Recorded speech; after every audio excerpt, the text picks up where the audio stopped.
Hi hello నమస్తే welcome to మన review YouTube channel the movie meter. నీటి చుక్కలతో భయపెట్టడం చూసాం, మరి ఈసారి కేవలం ఒక శబ్దంతో వణికించగలరా?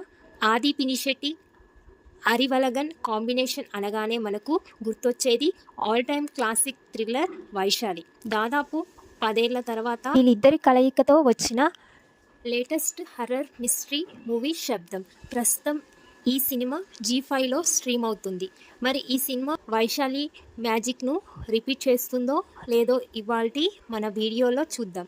నిజానికి ఈ సినిమా థియేటర్లో రిలీజ్ అయ్యి ఏడాది గడుస్తున్నా ఇప్పుడు OTTలో అందుబాటులోకి వచ్చింది. ప్రస్తుతం తమిళ్ వెర్షన్లో అందుబాటులో ఉన్న ఈ సినిమా గురించి ముఖ్యంగా చెప్పుకోవాల్సింది ఏమిటంటే, ఇది ఒక ట్రూ ఇన్సిడెంట్స్ ఆధారంగా తెరకెక్కిన చిత్రం.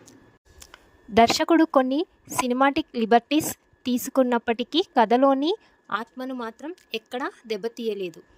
ఇక స్టోరీ విషయానికి వస్తే, ఒక మెడికల్ కాలేజ్లో వరుసగా ఆత్మహత్యలు జరుగుతుంటాయి. అసలు ఎవరూ ఊహించని విధంగా జరుగుతున్న ఈ మరణాల వెనుక ఉన్న మిస్టరీని ఛేదించడానికి మన హీరో రంగంలోకి దిగుతాడు.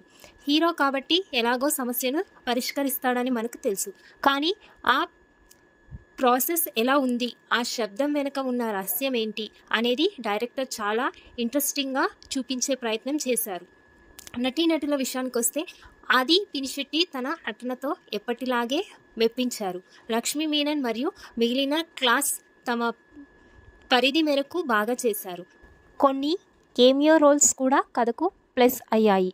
టెక్నికల్ అంశాలు, మ్యూజిక్ పర్వాలేదు అనిపిస్తుంది.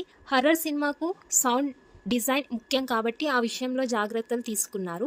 వైశాలితో పోలిస్తే ఆ స్థాయి ఇంపాక్ట్ లేకపోయినా ఒక నిజాయితీ గల ప్రయత్నం కనిపిస్తుంది. ఫైనల్ వర్డిక్ట్, మీరు హారర్ మిస్టరీ జోనర్స్ను ఇష్టపడే వారైతే వీకెండ్లో ఒకసారి చూసేయొచ్చు. ఇదొక decent one time watch movie. నా రేటింగ్ వచ్చేసి 2.5/5. నా రివ్యూ కనుక మీకు నచ్చినట్లయితే ప్లీజ్ లైక్ చేయండి, మీ ఫ్రెండ్స్కి షేర్ చేయండి.